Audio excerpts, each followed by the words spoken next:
Oppo का phone 50,000 रुपए का है, लेकिन प्रोसेसर भाई 30,000 रुपए वाले फोन का दिया इन्होंने। जोर जोर से बोल के लोगों को स्कीमें बता दे। दोस्तों Oppo Reno 14 Pro स्मार्टफोन को हम कंपेयर करेंगे OnePlus 13s स्मार्टफोन के साथ में, और सबसे पहले हम बात करेंगे दोनों स्मार्टफोन्स की डिस्प्ले की।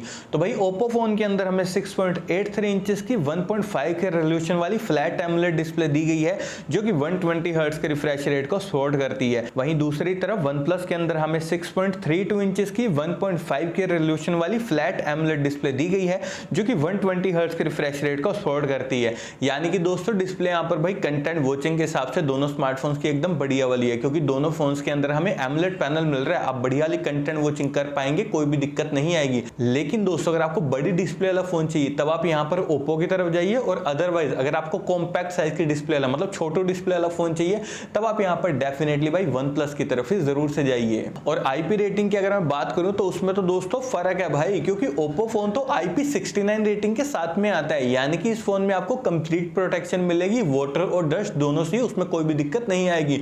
लेकिन वहीं दूसरी तरफ जरा OnePlus ब्रांड को देखना भाई, इस फोन में हमें सिर्फ IP65 रेटिंग दी गई है। जी हाँ दोस्तों, 50,000 रुपए का फोन है, उसके बाद भी सिर्फ IP65 रेटिंग कैसे जस्टिफाई कर रहे हैं OnePlus वाले।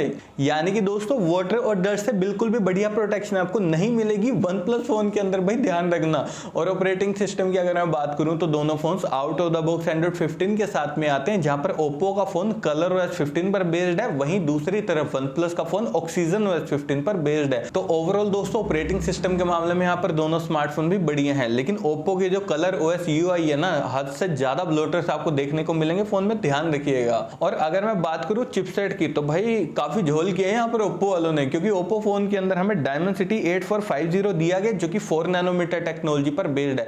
वैसे तो ये जो प्रोसेसर है ना, डे टू डे परफॉर्मेंस और गेमिंग के मामले में भाई बढ़िया है, कोई दिक्कत नहीं आएगी। लेकिन रियलिटी बता रहा हूं दोस्तों, ओप्पो का फोन 50,000 रुपए का है, लेकिन ये फोन प्राइस पॉइंट को बिल्कुल भी जस्टिफाई नहीं कर रहा यार। इस प्राइस पॉइंट पे ओप्पो वाले हमें आराम से स्नैपड्रैगन 8 इलाइट दे सकते थे, या फिर स्नैपड्रैगन 8 Gen 3 तो दे ही सकते थे, नहीं दिया। क्या दिया ये Dimensity 8450, मजाक दिया इन्होंने, जो कि 35 से 40,000 पहले फोन का प्रोसेसर है। तो देख रहे हो दोस्तों, यहाँ पर इन्होंने कॉस्ट कटिंग करी है। और वहीं दूसरी तरफ OnePlus 13s के अंदर हमें स्नैपड्रैगन 8 इलाइट दिया गया, जो कि 3 नैनोमीटर टेक्नोलॉजी पर बेस्ड है। तो यहाँ पर दोस्तों जो आपको प्रोसेसर मिल रहा है ना भाई, एकदम फ्लैगशिप, बिल्कुल टॉप लेवल आपको गेमिंग करवा देगा, कोई भी दिक्कत नहीं आएगी। लेकिन ये भी बात ध्यान रखना दोस्तों, OnePlus का फोन ये जो कॉम्पैक्ट डिस्प्ले वाला है, इसलिए आपको हीटिंग इशू भी देखने को मिलेगा हैवी गेमिंग करने पे। और दोस्तों स्टोरेज की अगर मैं बात करूं तो ओप्पो फोन के अंदर हमें UFS 3.1 वाली स्टोरेज दी गई है, जो कि प्राइस पॉइंट के अकॉर्डिंग जस्टिफाई नहीं कर रही। वहीं दूसरी तरफ OnePlus फोन के अंदर हमें UFS 4.0 वाली स्टोरेज दी गई है, जो कि काफी अच्छी बात है।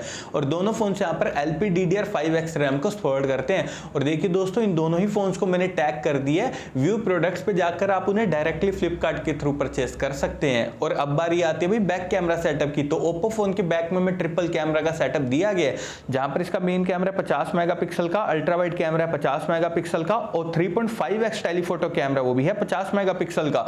वहीं दूसरी तरफ OnePlus फोन का मेन कैमरा 50 मेगापिक्सल का, 2x टेलीफोटो कैमरा वो है 50 मेगापिक्सल का। ध्यान दिया दोस्तों आपने, OnePlus का जो टेलीफोटो कैमरा वो सिर्फ 2x है, कोई 3x कोई 3.5x इन्होंने कुछ नहीं दिया। यहाँ पर इन्होंने कॉस्ट कटिंग करी है कैमरा के मामले में दोस्तों, ध्यान रखिएगा।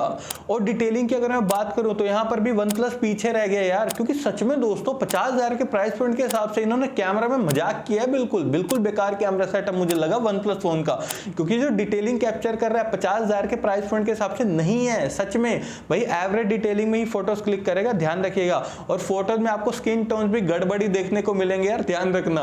और वहीं दूसरी तरफ दोस्तों अगर आपको एकदम वेल ऑप्टिमाइज्ड कैमरा सेटअप वाला फोन चाहिए तब आप यहाँ पर डेफिनेटली ओप्पो की तरफ जाइए, क्योंकि इसका जो मेन कैमरा ना 50 मेगापिक्सल का, भाई नो डाउट वेल ऑप्टिमाइज्ड है, नेचुरल डिटेलिंग में आपकी फोटोज क्लिक कर देगा। और अगर आपको पोर्ट्रेट शॉट्स और भी बढ़िया वाले क्लिक करने हैं तब भी आपको ओप्पो की तरफ से जरूर से जाना है। और मैक्सिमम वीडियो रिकॉर्डिंग की बात करूं तो दोनों फोन्स के बैक कैमरा से आप मैक्सिमम 4K तक वीडियो रिकॉर्डिंग 60 FPS पर कर सकते हैं। साथ ही दोस्तों वीडियो स्टेबलाइजेशन के लिए दोनों स्मार्टफोन्स OIS टेक्नोलॉजी को भी सपोर्ट करते हैं।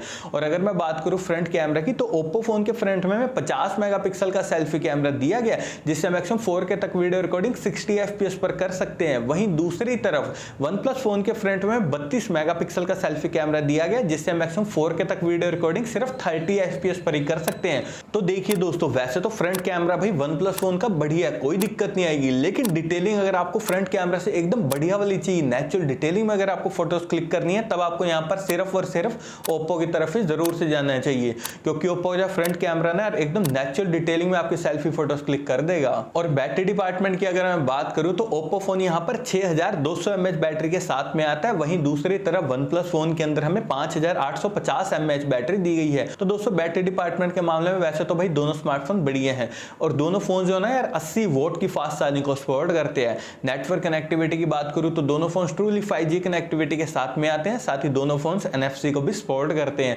लेकिन दोस्तों 3.5mm जैक हमें दोनों ही फोन्स में किसी में भी नहीं दिया गया, लेकिन stereo speakers, under display fingerprint sensor और फेस अनलॉक हमें दोनों फोन्स के अंदर दिए गए हैं। और अब लास्ट में हम बात करते हैं प्राइसिंग की। तो देखिए दोस्तों, ओप्पो फोन के 12+256GB वेरिएंट की प्राइसिंग है 50,000 रुपए। वहीं दूसरी तरफ OnePlus फोन के 12+256GB वेरिएंट की प्राइसिंग है 55,000 रुपए।